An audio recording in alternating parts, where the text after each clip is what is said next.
menyempatkan waktunya dalam kegiatan hari ini. Yang terhormat Ibu Kepala Sekolah SDN Munar 1, yang terhormat Bapak Ibu Guru SDN Munar 1. Pertama-tama marilah kita panjatkan puji dan syukur kehadirat Allah Subhanahu wa taala yang telah memberikan kita kesehatan, rezeki, kebahagiaan bisa berkumpul pada hari ini. Pada kegiatan hari ini susunan acaranya yang pertama pendahuluan, yang kedua menyanyikan lagu Indonesia Raya dan himne Mars Tegar Beriman, ketiga pemaparan materi, keempat penutup. Kembali ke acara pembukaan, marilah kita berdoa dulu sebelum mengawali materi hari ini. Kita membaca basmalah. Bismillahirrahmanirrahim.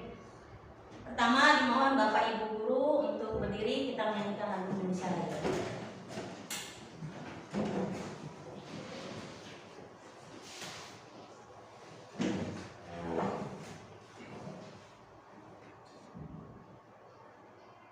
AUX mode.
mengucapkan salam cakap untuk para hadirin sekalian.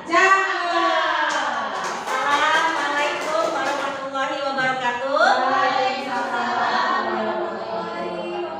Terima kasih Bapak Ibu. Di sini saya akan menjelaskan tentang diseminasi budaya positif, terutama di lingkungan kelas dan lingkungan sekolah. Nah, sebelum ke budaya positif, di sini saya akan mengulas kembali konsep pemikiran Ki Hajar Dewantara. Ya, mungkin Bapak Ibu sudah tahu tentang konsep pemikiran Ki Hajar Dewantara dan banyak sekali ilmu-ilmu yang Bapak Ibu ketahui. Ya, di sini konsep pemikiran Ki Hajar Dewantara mengungkapkan berbagai ide inovatif yang masih relevan hingga saat ini, bahkan menjadi landasan filosofi pendidikan nasional Indonesia.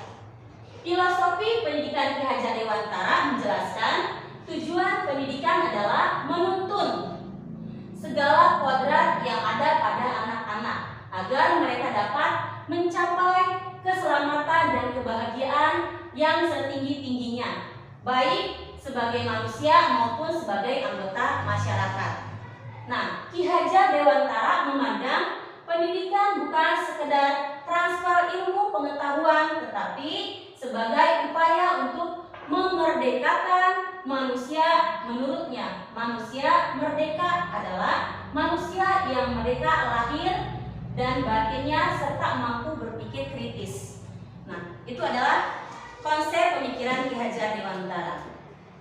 Selanjutnya, nah, di sini ada apa ya kegiatan-kegiatan yang Bapak Ibu laksanakan pada kegiatan kelas, kejadian-kejadian yang Bapak Ibu alami di dalam kelas maupun di dalam lingkungan sekolah yang pernah Bapak Ibu alami. Nah, di sini ada 4 pertanyaan, yaitu apakah setuju bila Bapak Ibu melakukannya atau tidak melakukannya. Nah, yang pertama bisa Bapak Ibu pahami, ya, atau mungkin Bapak Ibu pernah mengalami bahwa pemberian hukuman dapat mendisiplinkan siswa. Setuju atau tidak? Setuju. Setuju. Ya. Yang kedua, pemberian hadiah meningkatkan prestasi siswa. Apakah setuju? Setiap hari siswa diberi hadiah agar mendapatkan prestasi yang meningkat. Apakah setuju atau tidak setuju? Setiap hari sih. Tidak, ya. Kurang setuju. Ada yang setuju, ada yang tidak setuju. Yang ketiga, guru harus mampu memberikan solusi untuk setiap siswa yang bermasalah. Setuju? Sangat setuju, ya. Memberikan solusinya kepada siswa yang bermasalah. Yang keempat, guru berperan sebagai teman bagi siswa. Setuju atau tidak? Tidak setuju sih. Tidak setuju. Ada pertengahan, ya. Setuju ya, tidak setuju. Tergantung situasinya, ya. Tergantung situasi dan kondisi. Gimana? Guru berperan sebagai teman bagi siswa. Ada setuju, ada tidak? Gimana? Tergantung kondisi. Ya, kondisi dan situasi di dalam kelas itu. Ya. Nah, di sini pasti Bapak hukum itu setuju untuk mendisiplinkan, ya, untuk mendisiplinkan atau memberikan hadiah untuk meningkatkan siswa berprestasi, ya, untuk mendapatkan siswa menjadi lebih aktif, bisa seperti itu, ya. Nah, di sini saya akan membahas materi ini. Apakah hukuman itu kepada siswa baik atau tidak, ya? Nah, di sini saya akan menjelaskan tentang budaya positif di lingkungan sekolah, ya. Masih awal-awal nih, budaya positif itu hukuman baik atau tidak dilakukan di kelas, ya? Boleh atau tidak? Nah, di sini saya akan menjelaskannya. Apa itu budaya positif? Perwujudan dari nilai-nilai dan atau keyakinan universal yang diterapkan di sekolah. Terus tujuan membangun budaya positif di sekolah adalah menumbuhkan karakter murid. Ya, apakah memberi hukuman atau memberi reward, hadiah itu dapat mendisiplinkan siswa ataukah menumbuhkan kesadaran siswa? Ya, nah di sini saya akan membahasnya. Nah, ada 6 materi menciptakan budaya positif. Nah, di sini Bapak Ibu, yang pertama disiplin positif, kedua memotivasi perilaku manusia, ketiga keyakinan kelas atau sekolah, keempat kebudayaan dasar kebutuhan. Kebutuhan dasar manusia, kelima posisi kontrol seorang guru, dan terakhir segitiga restitusi.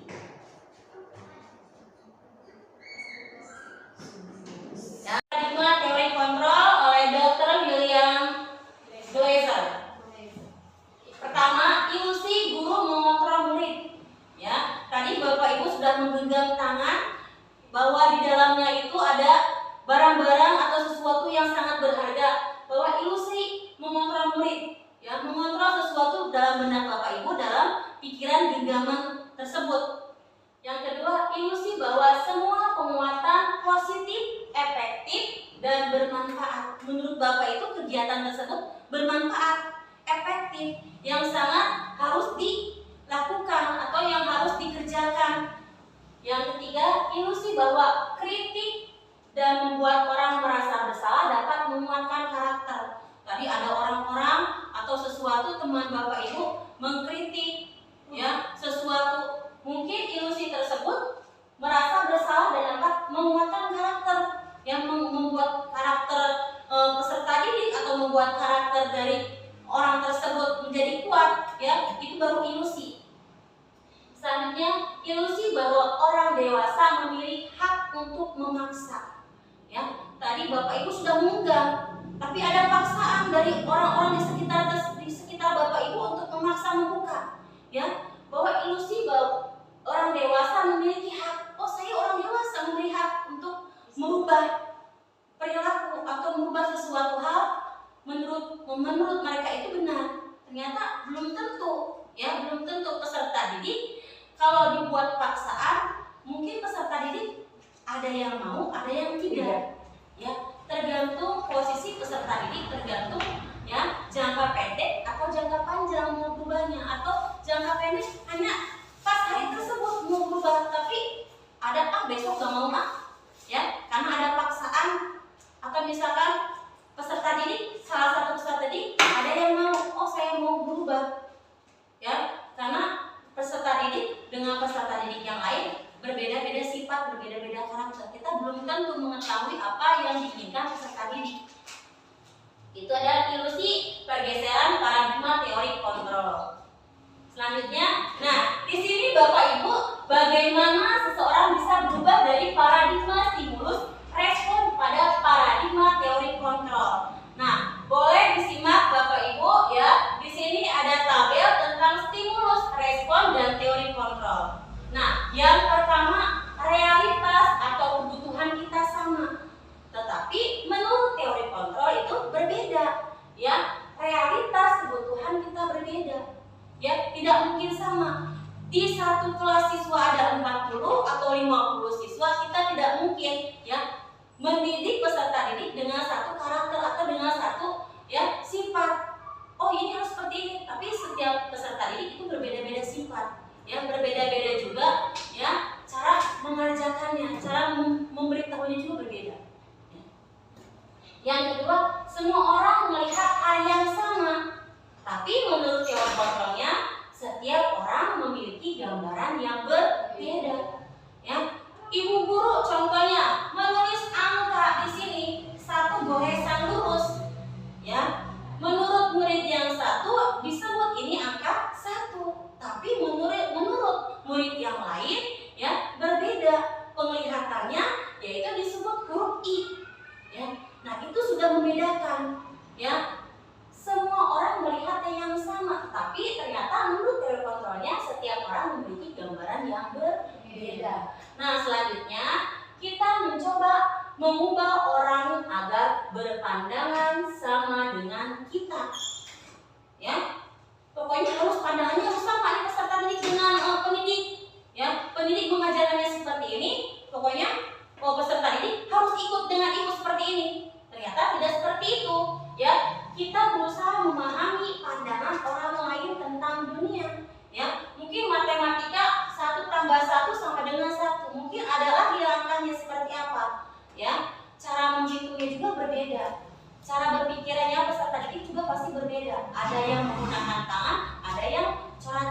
kertas. Ya, itu adalah pola pikir yang berbeda.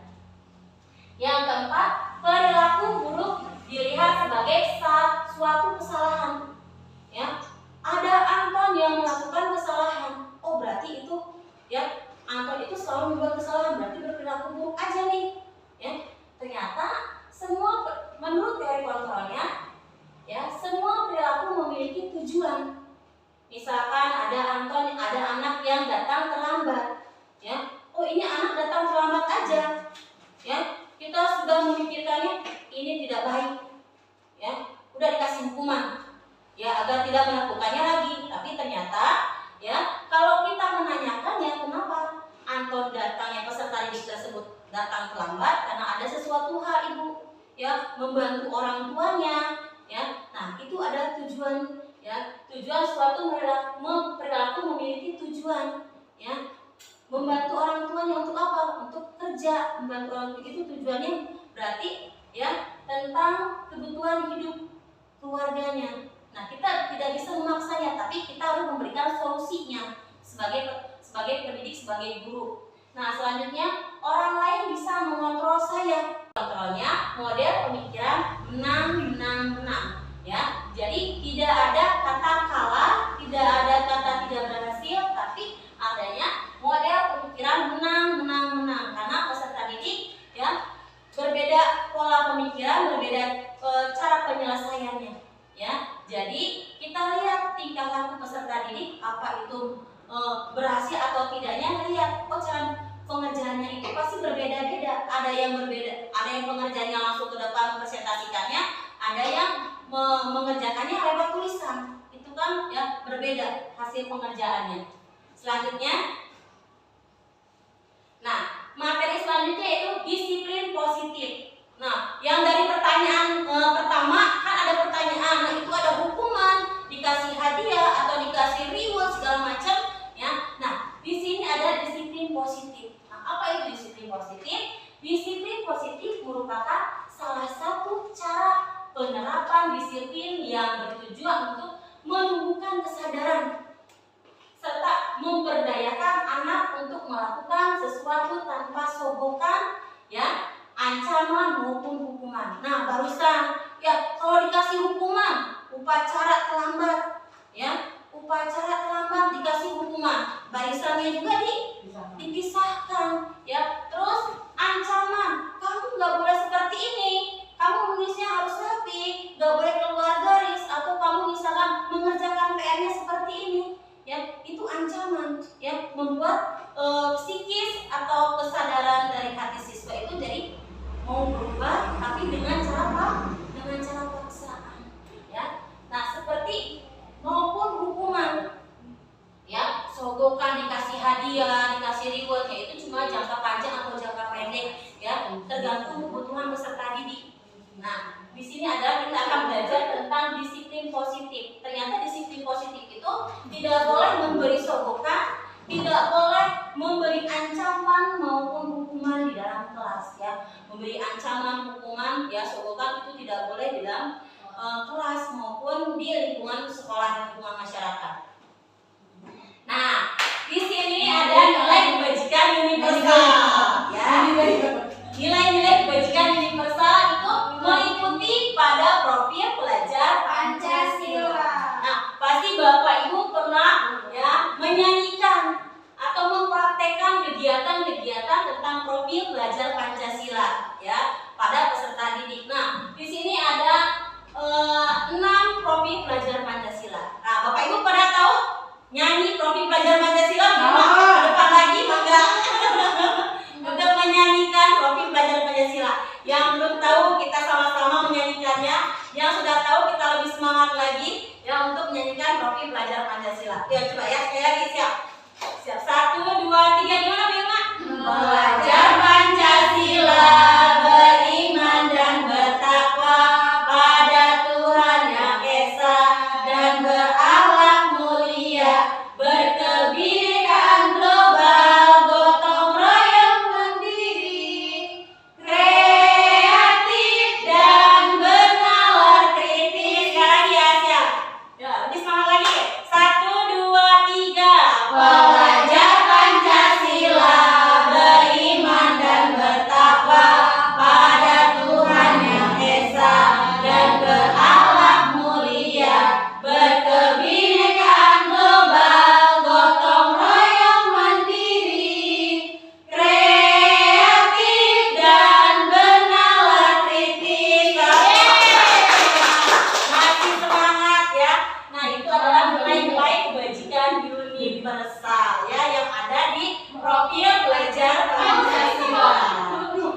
pada manusia, ya.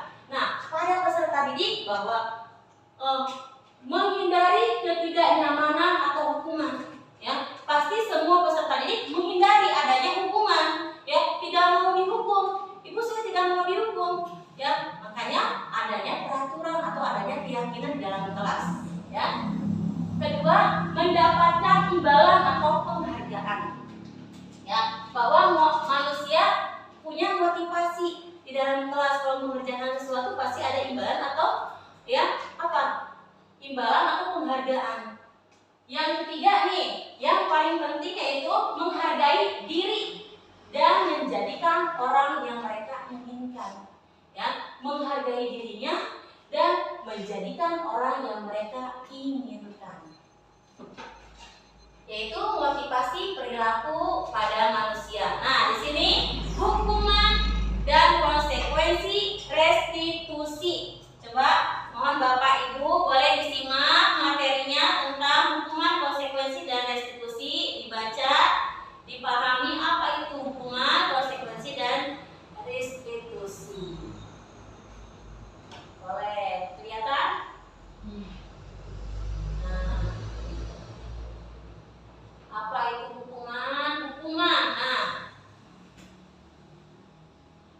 boleh dibaca. Apa pernah terjadi atau kegiatan-kegiatan yang perilaku seperti ini apa pernah dialami oleh Bapak Ibu tentang memberikan hukuman atau restitusi, konsekuensi kepada siswa, ya? Apakah pernah mau berbagi apa pengalamannya di sini? boleh berbagi-bagi pengalamannya tentang hukuman, konsekuensi dan restitusi yang pernah Bapak Ibu alami di sini, di kelas atau di lingkungan masyarakat sekolah. Enggak? Ada yang mau berbagi? Saya pernah ini Bu, pengalamannya tentang memberikan hukuman, misalkan membuang sampah sembarangan, ya. Berarti itu apa? Bahwa budaya positif, budaya yang ada di sekolah tidak diterapkan oleh peserta didik, ya. Buang sampah sembarangan, terus tanpa disadari dilihat sama pendidik, sama guru, langsung sini Anton, ya. Peringatannya lari. Apa penilaiannya? Ada penilaiannya, ya. Apakah peserta didik itu staminanya kuat atau sanggup untuk mengelilingi lapangan, ya. Itu ada penilaiannya. Ternyata berbeda konsekuensi hukuman.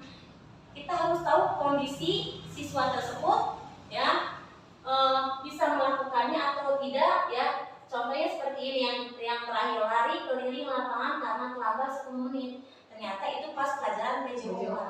Jadi guru PJOK-nya, ya, ingin mengetahui, ya, bahwa anak tersebut itu mengelilingi lapangan kuat atau tidak staminanya, yaitu masuk ke penilaian juga kan PJOK, ya. Yaitu di sini konsekuensi dan hukuman bisa dipahami kan, ya, apa itu perbedaan konsekuensi dan hukuman, ya. Ternyata hukuman yang mendadak, ya, membuat peserta didik langsung kaget, langsung melakukan, tapi penyesalannya, ya. Iya, penyesalannya cuma tidak ada, ya, untuk memperbaikinya.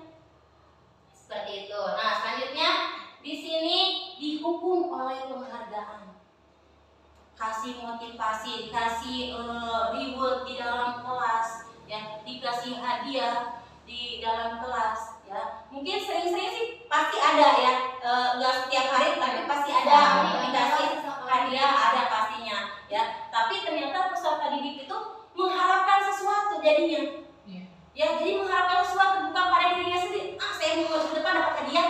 Nah, yang udah pulang duluan aja. Nah, gitu, reward. Kalau udah jelas dikasihkan, iya, dikasih bintang. Berupa hadiah aja kan? Iya, bisa berupa apa saja, ya.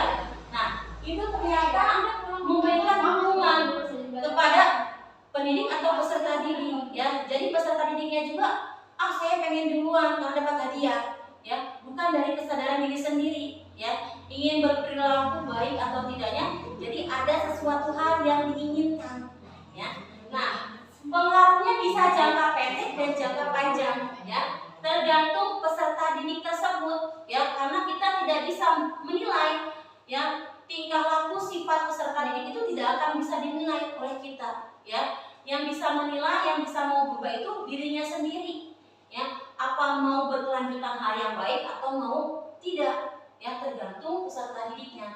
Bisa berubah tapi jangka pendek atau jangka panjang ya.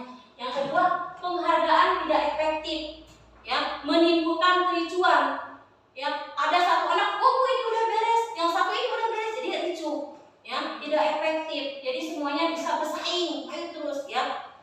Yang ketiga, penghargaan merusak hubungan ya sesama teman ya.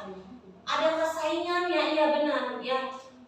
Terus selanjutnya, penghargaan mengurangi ketepatan ya. Mengarang bebas, ayo mengarang ya, tapi mengurangi ketepatan, apa itu maknanya dari menulis atau dari tugas-tugas yang diberikan ya, asal mengumpulkan, dapat hadiah, dapat reward ya.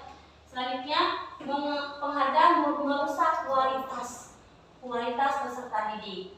Terus penghargaan mengurangi kreativitas, penghargaan menghukum ya, menghukum peserta didik tersebut ya. Terus yang terakhir, motivasi dari dalam diri atau disebut intrinsik. Selanjutnya, nah sekarang lebih semangat, kita berdiri dulu SDG ya. Kita semangat ya pada siang hari ini ya, semangat anak-anak, kita joget ya.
pengawasan terhadap peserta didik, ya.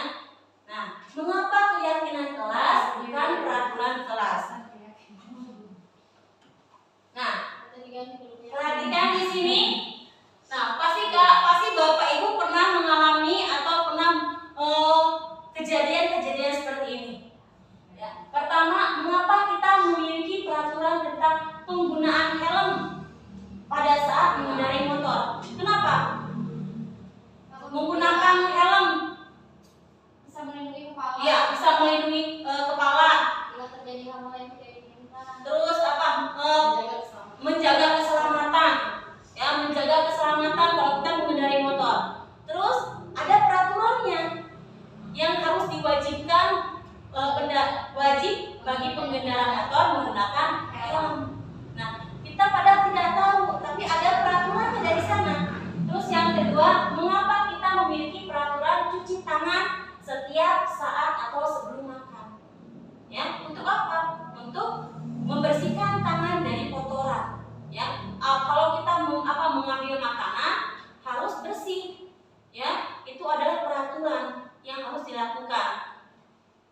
Sama halnya dengan keyakinan dan peraturan kelas. Nah, di sini kita akan bahas tentang keyakinan dan peraturan.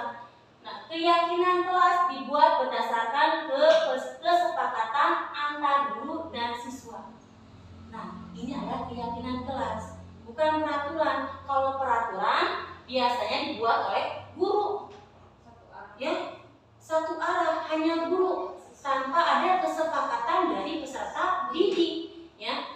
Tapi kita di sini akan bahas tentang keyakinan kelas, bahwa tidak ada lagi tentang peraturan yang ada di kelas, karena peraturan di kelas itu hanya dibuatnya oleh guru dan tidak ada kesepakatan dari peserta didik. Kalau keyakinan kelas dibuat oleh peserta didik dengan adanya kesepakatan dari guru dan peserta didik.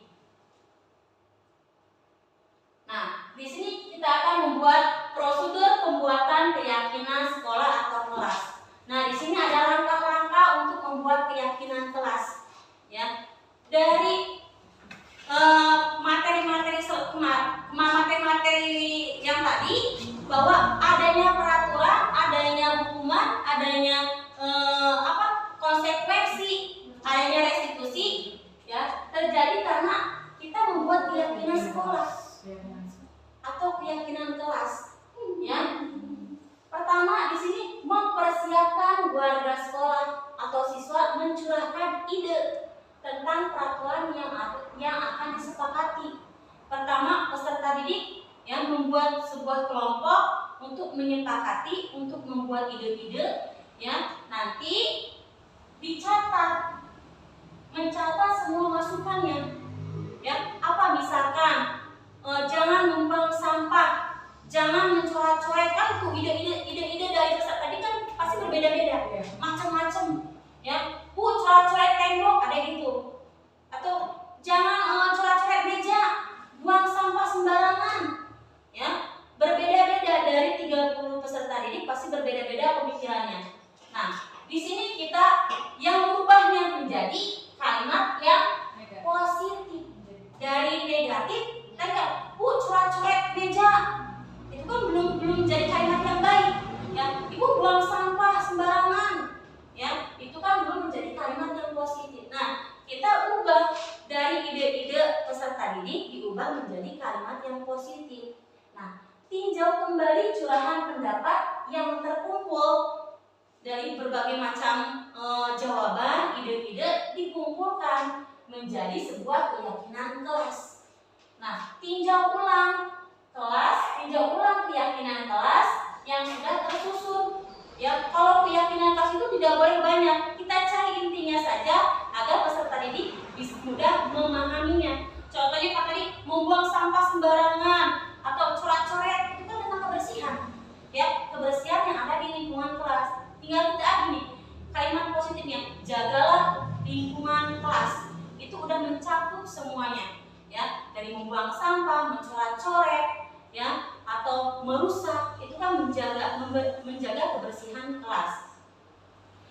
Meninjau dan menyetujui dengan menandatanganinya, boleh ditandatangan oleh guru atau oleh peserta didik. untuk menyepakati keyakinan kelas yang ada di kelas tersebut. Terus keyakinan kelas ditempel di dinding kelas untuk dapat mengingat kembali peserta didik ya apa aja keyakinan kelas yang harus ditaati di kelas atau yang harus ditaati di lingkungan sekolah. Nah, kalau tidak ditaati pasti ada konsekuensinya seperti tadi yang ada hukuman, ada restitusi, ada segala macam konsekuensinya ya. Nah, itu yang harus dibuat di sekolah, di kelas tentang keyakinan kelas. Selanjutnya, nah di sini materi selanjutnya 5 posisi kontrol guru dari keyakinan kelas, dari motivasi-motivasi yang diberikan. Nah, di sini ada 5 posisi kontrol guru, 5 sifat guru. Tindakannya kepada siswa itu seperti apa? Apabila keyakinan kelas tidak ditaati oleh peserta didik, apakah dikasih sesuatu hal yang baik atau dikasih sesuatu hal yang tidak baik. Nah, di sini ada berbagai macam posisi kontrol guru. Nah, yang pertama penghukum, kedua pembuat merasa bersalah, ketiga teman, keempat pemantau, kelima manajer. Apakah nih Bapak Ibu ya dalam posisi sebagai guru, apakah bertindak sebagai salah satu dari 5 kontrol tersebut atau tidak, atau misalkan semuanya ya, itu bisa tergantung pada posisi siswanya ya, tergantung. Tapi kita nih lihat ternyata yang baik itu harus yang apakah nih Bapak Ibu ya dalam posisi sebagai guru, apakah bertindak sebagai salah satu dari 5 kontrol tersebut atau tidak, atau misalkan semuanya ya, itu bisa tergantung pada posisi siswanya ya, tergantung. Tapi kita nih lihat ternyata yang baik itu harus yang mana yang dilakukan, atau sebagai penghukum ya, penghukum itu baik atau tidak ya pada peserta didik, atau misalkan pembuat merasa bersalah itu ya menjudge peserta didik baik atau tidak, atau kita sebagai teman peserta didik kepada pendidik sebagai teman itu baik dilakukan atau tidak dilakukan ya. Kita akan melihat materi selanjutnya. Nah, di sini ada berikut contoh video posisi kontrol guru. Nah, Bapak Ibu boleh perhatikan ada video yang akan diputar. Bapak Ibu boleh lihat di sini ada 5 Video ini akan menampilkan 5 adegan interaksi guru dan murid. Silakan menonton dan merefleksikannya.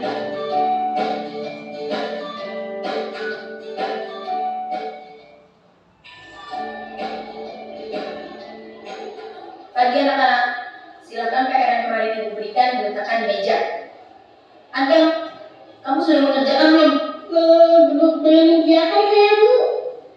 Kamu selalu ya nggak ngerjain PR. Sekarang kamu duduk di depan, lalu tulis. Saya berjanji tidak akan mengulangi lagi. Saya berjanji akan berusaha menjadi murid yang rajin belajar sampai pelajaran saya selesai.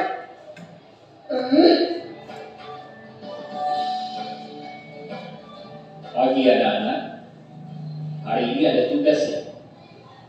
Ada yang belum mengerjakan? Anton, kamu sudah mengerjakan? Belum, Pak. Kamu nggak ngerjain tugas ya? Kamu mau jadi apa nanti? Kamu lihat sekolah nggak sih? Coba bayangkan orang tuamu betapa kecewanya sama kamu. Kamu itu sudah kelas 5. Harusnya bertanggung jawab sama dirimu sendiri. Maaf, Bu, saya terlambat. Ya udah, nanti jangan diulangi lagi ya. Kalau kamu rajin, ibu senang lihatnya. Ya, lain kali tepat waktu ya maksudnya. Tos dulu dong. Kita kan teman. Nanti jangan diulangi lagi ya. Kalau kamu rajin, ibu senang lihatnya. Ya, lain kali tepat waktu ya maksudnya. Tos dulu dong. Kita kan teman. Wah, Jadi kalau aku terlalu lagi, maaf saya.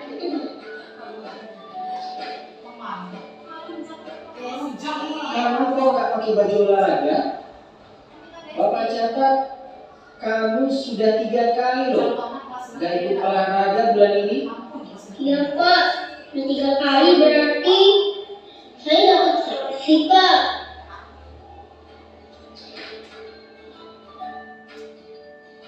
Ini Bu, saya mengumpulkan tugas.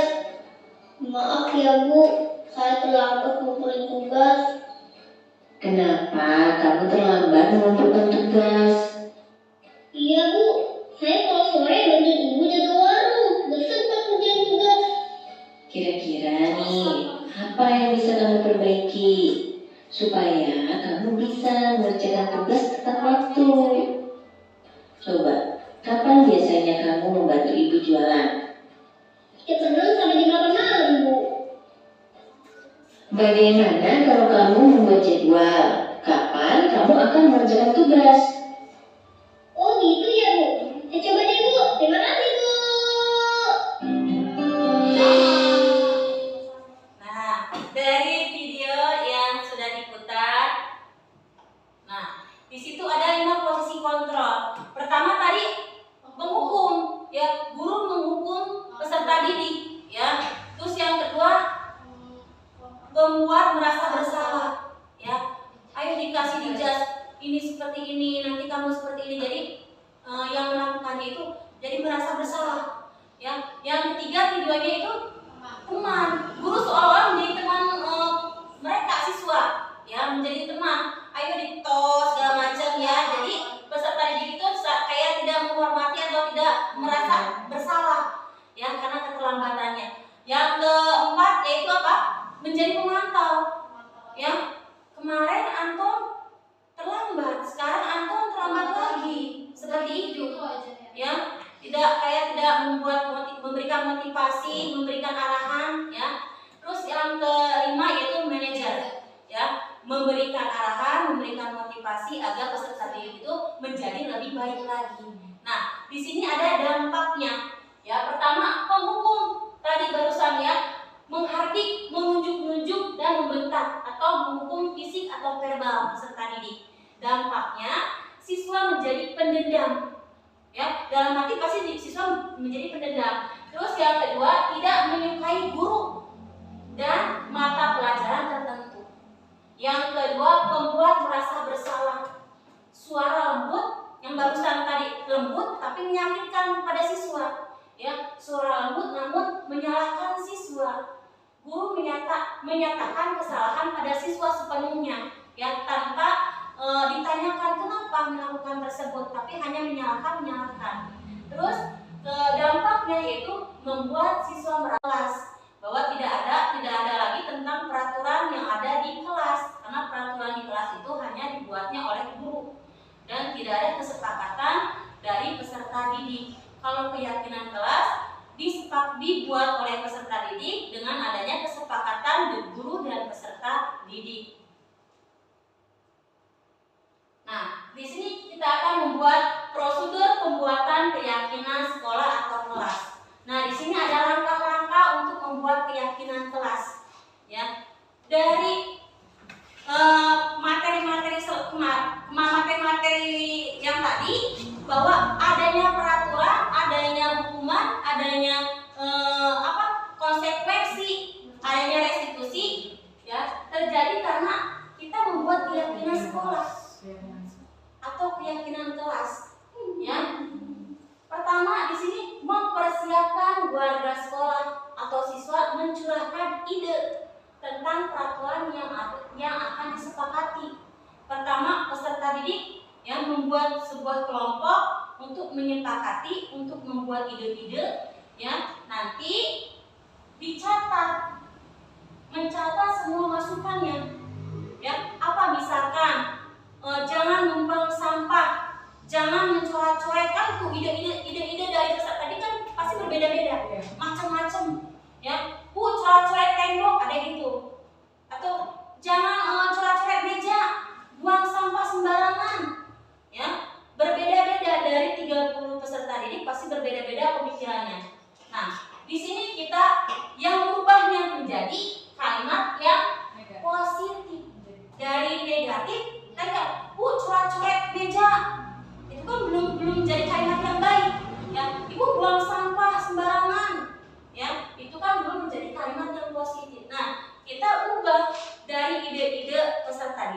diubah menjadi kalimat yang positif.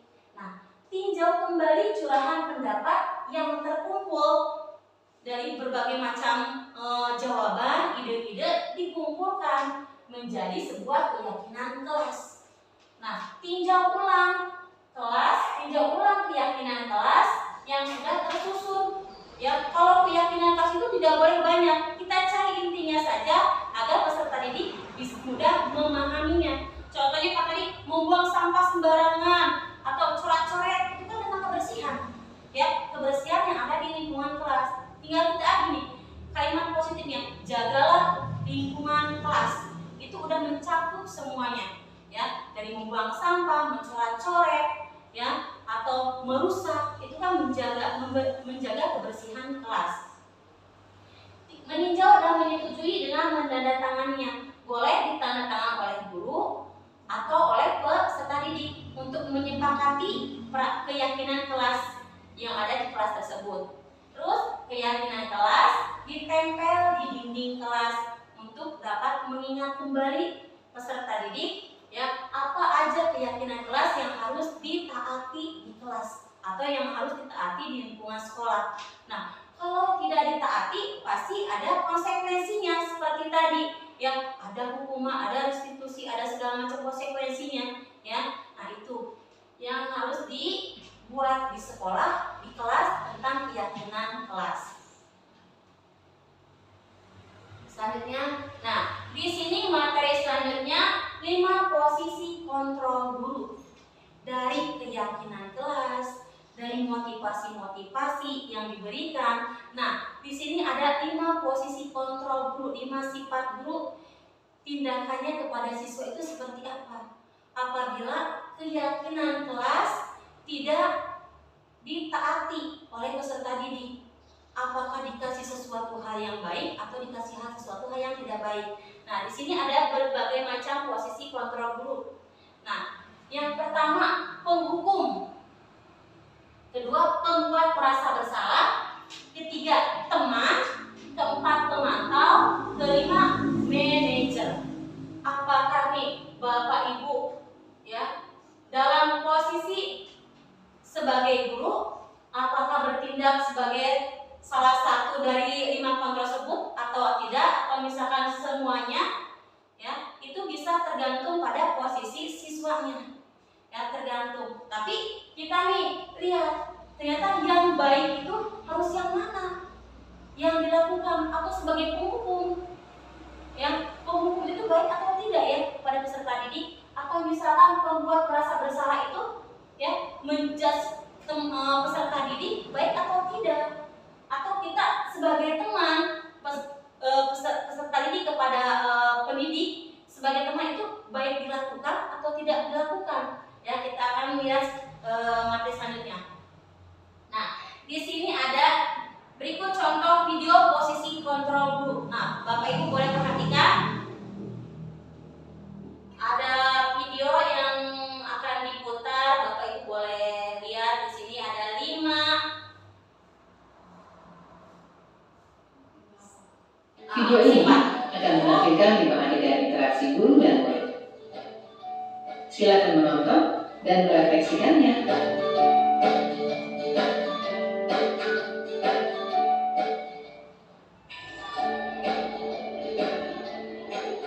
Pagi anak-anak, silakan PR yang kemarin ibu berikan diletakkan di meja. Antel, kamu sudah mengerjakan belum? Belum mengerjakan saya, Bu. Kamu selalu ya mengerjain PR. Sekarang kamu duduk di depan, lalu tulis. Saya berjanji tidak akan mengulangi lagi. Saya berjanji akan berusaha menjadi murid yang rajin belajar sampai pelajaran saya selesai.